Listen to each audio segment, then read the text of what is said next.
Hello, everybody. Welcome to Wingcat Sports, and it's time to talk Lions. It's been quite a while since we talked about the Lions. A lot of Who stuff are has the happened Lions? uh, since then. Outside the draft and the schedule release, the biggest thing that's happened that we did not actually talk about was the Lions did pick up Gibbs' option for next year. Declined Campbell's, more or less the same thing as the Ravens had with Lindenbaum. His contract would be way above probably what he would be worth. If you were to pick up the 5th-year option, it's smarter to try to re-sign him compared to a 5th-year option. But with Gibbs, you're going to have time to try and work on a deal. He's probably going to, if you're going to sign him, he's going to make between 20 and 25 million a year. So you pick up the option, a little less than that, and then hopefully you get him to the deal you want before Bijan Robinson signs a contract. Because once Bijan signs, he'll want more than Bijan. So you're kind of in that race right now when it comes to Gibbs, which I have no problem with re-signing Gibbs. But if you do like 8 years, that might be more of an issue. But like 3-4 years, I don't sign any running back after 30. I'm gonna say no super long-term deal, but maybe 3-4 years, and then you're okay. I put every cent I have into building the line back to where it was. Yeah, I mean that's what you got to work on, which they did do. Now transitioning to do that, I do that. Now transitioning, moving into the draft. The Lions did do pretty okay from my understanding with the draft standpoint of things. First pick in the first round was Blake Miller, an offensive tackle out of Clemson. He seems like he's going to be pretty all right. Fit in with the line well. You're getting younger. It's what you want to do.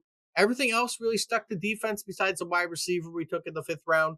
But for the most part, you stuck to defense. You got another edge rusher in the 2nd round, Derek Moore, to kind of try and help at that end of things. We've said we needed an edge rusher.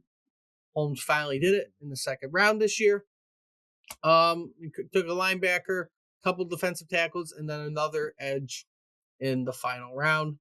So we'll see what ends up happening when it comes to the draft standpoint of things.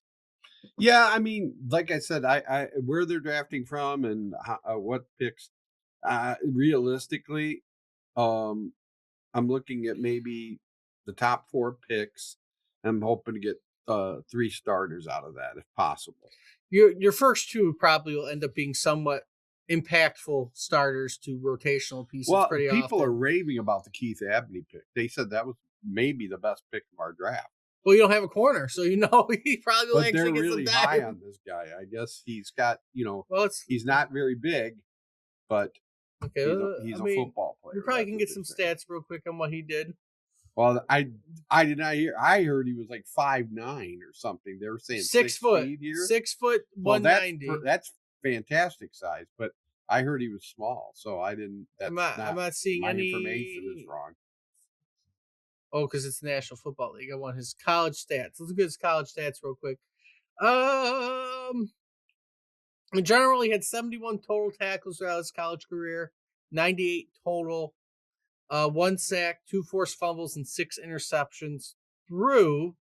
Where's his games? They're not showing the amount of games he played, though. That's not helpful. Well, that's pretty good. But 6 interceptions ain't bad. And then 2 forced fumbles, 1 sack. So he's not terrible. We'll see what ends up happening. Maybe he has a good ceiling to what he has going on. Again, mostly looking at, Blake Miller, how much of an impact is he going to make on that line, right? You don't have Glasgow. You don't have Decker. You signed a couple guys.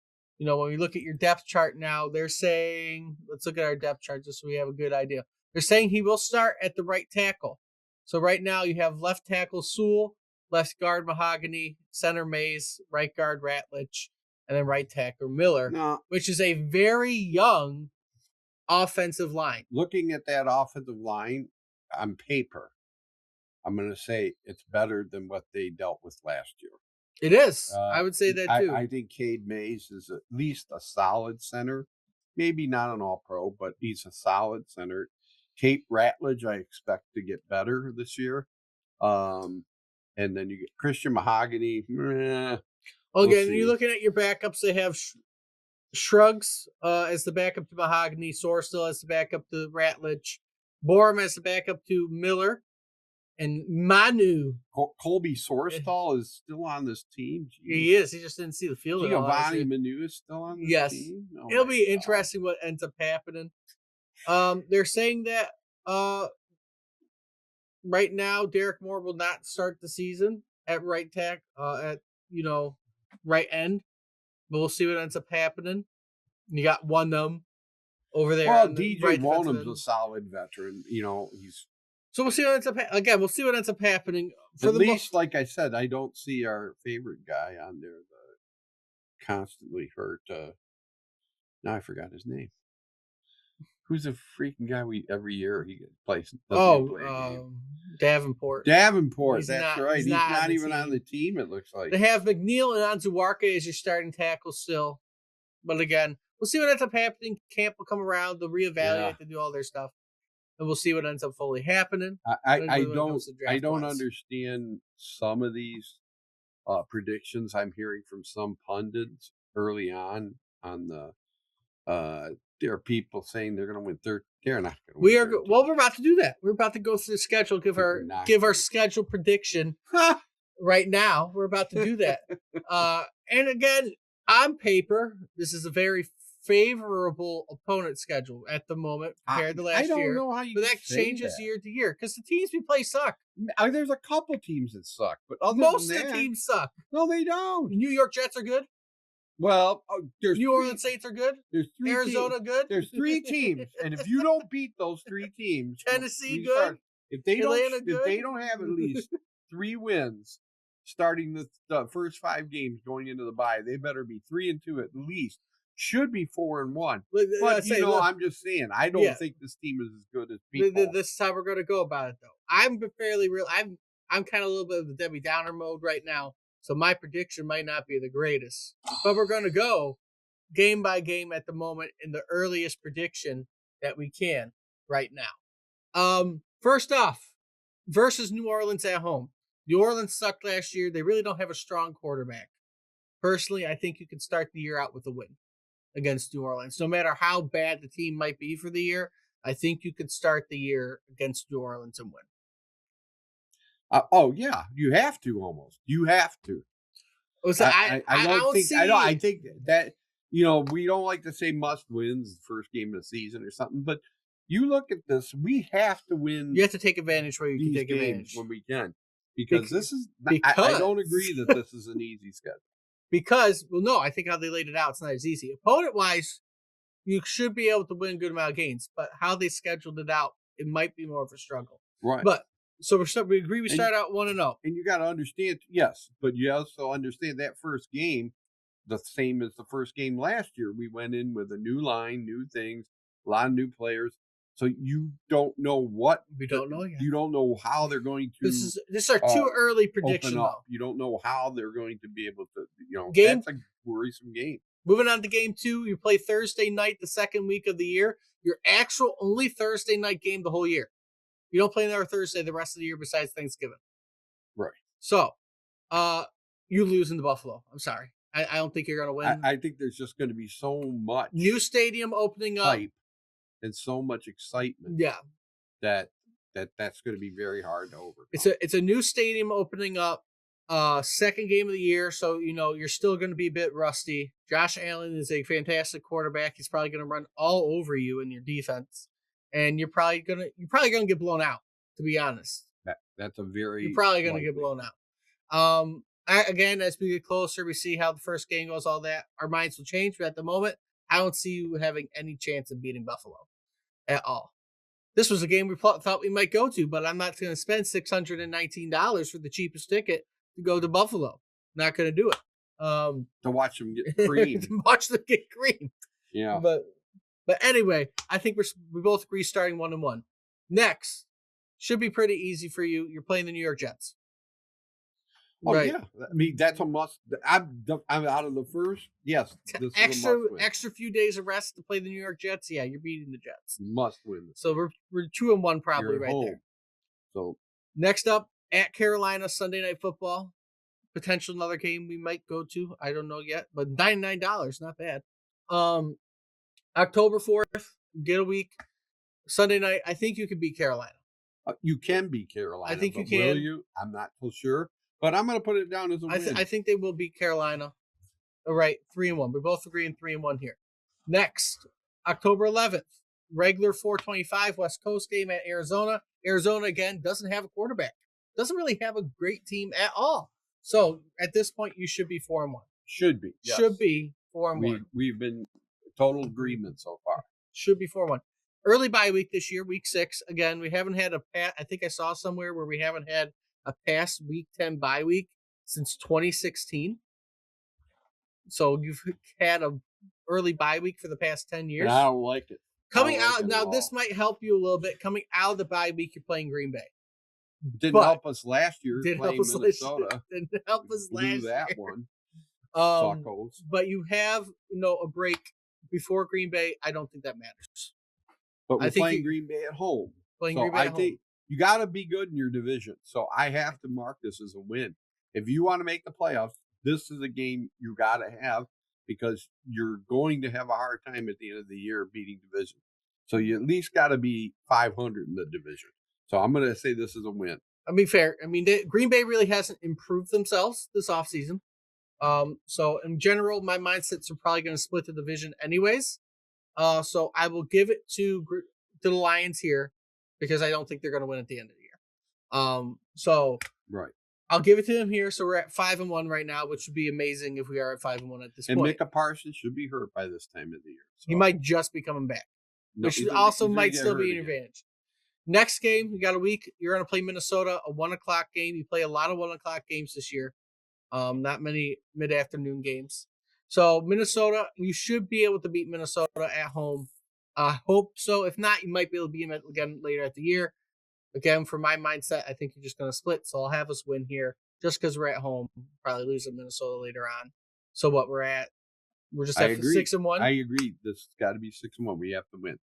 We have to win this. Next, Miami. Again, a team with no quarterback. We should win. You should win against Miami. Even if you're at Miami in November, it's warm. You should beat Miami because they don't have a team. There's nobody in Miami. So, win again. So what? This puts us at 7-1? 7-1. Yes. Right? 1, 2, 3, 4, 5, 6, 7, 8. So 7-1. All right. And then here comes the problem of your schedule. Right. We have Here 3 we go. games in 11 days. We're traveling to Germany to play a nice 9:30 in the morning game against New England Patriots. New England is an iffy team. They didn't make the Super Bowl last year, but they got lucky a lot. They got lucky. Big time. A If Denver's lot. quarterback hadn't gone down, they would not have made the They Super got lucky a lot with how their playoff went, and even their schedule went last Bowl. year. And they're They dealing played a with- 4th place schedule. Yeah. So, they're dealing with controversy right now, so we'll see how that unfolds. But they got but 3 months to get rid of that crap. besides the point, Lions lose. I'm going they lose to New England. I'm gonna say I don't know why. I'm gonna actually I'm gonna say yes. They're gonna win. We're going with a They're gonna win. win. So that's 8-1 for me. 8-1, Okay. 7-2.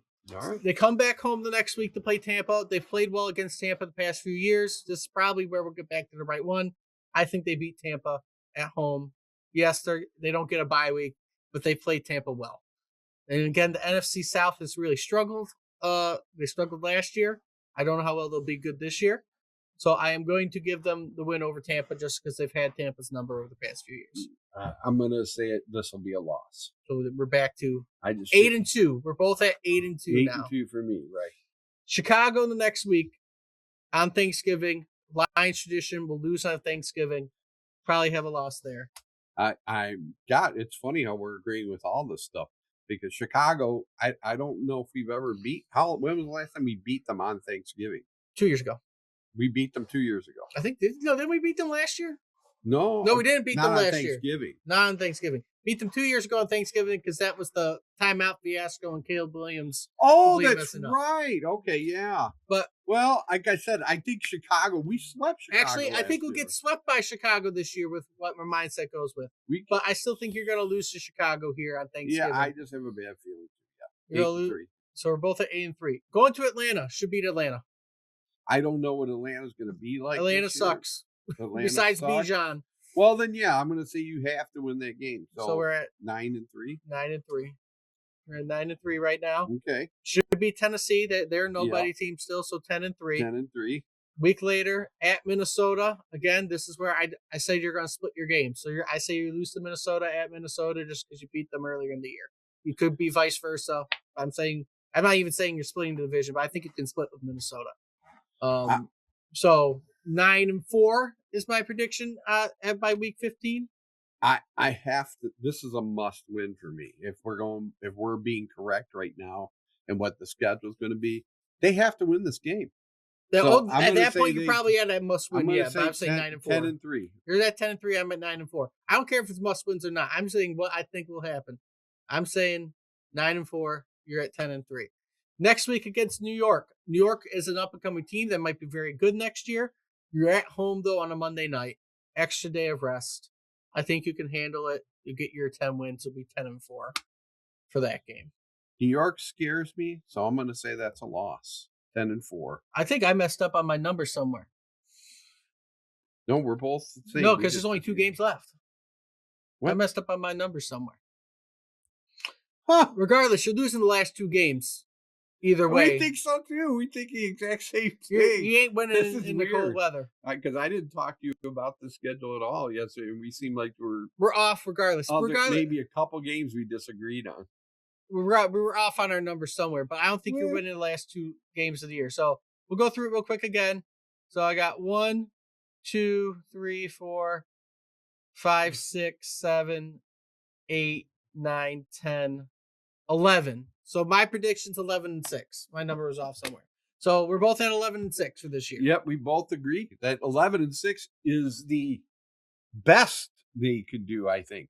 I don't know if 11-6 is the best. If they go the way we think they're going, if we're 100% correct, that is a great year, to be honest with you, considering what they have to deal with and everything else. I will take 11-6 right now in stone.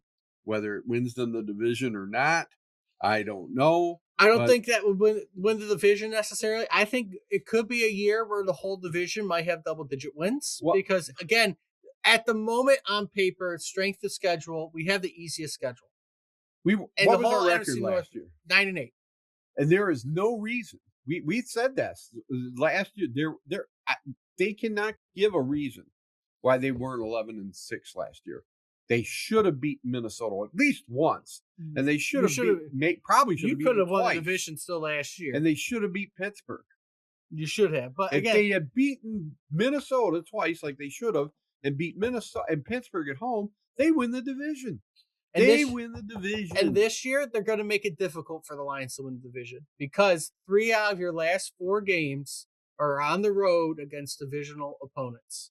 It could go any way how this year ends. Because, again, you get lucky, right? After Thanksgiving, you have easy non-divisional opponent games against Atlanta, Tennessee, and New York is up in the air right now. Because I honestly think New York could be very much a better team next year.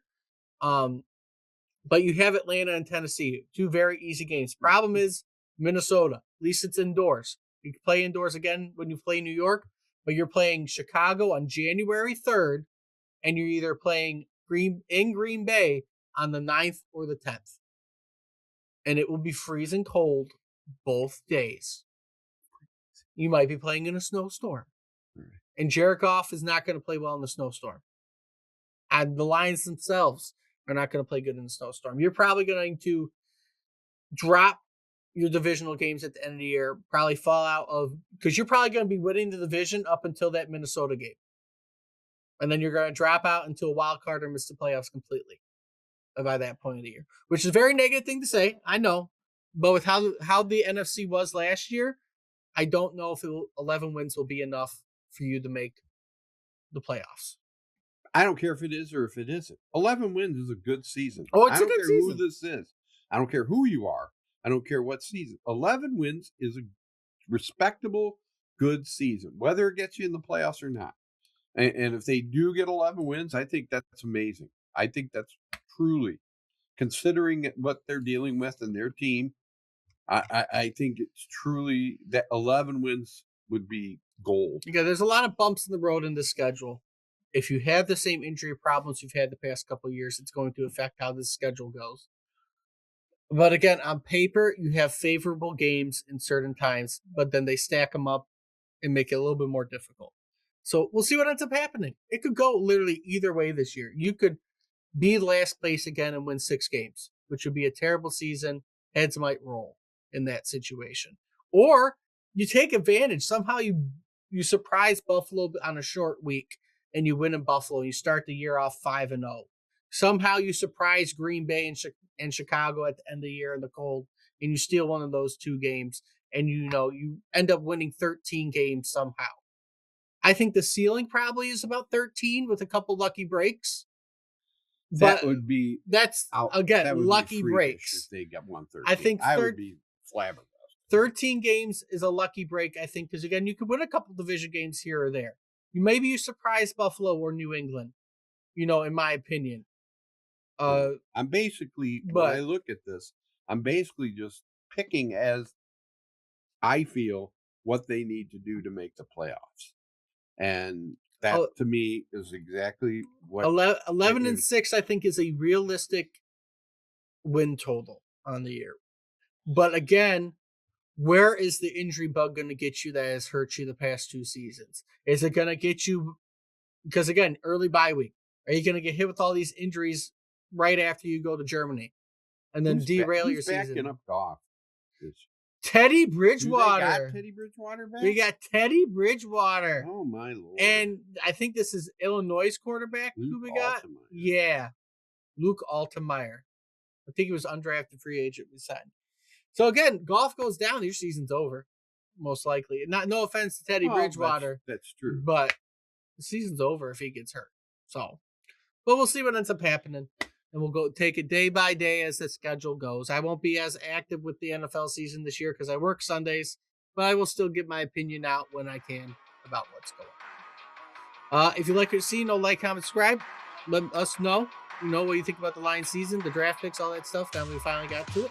Until next time, we'll see everybody soon.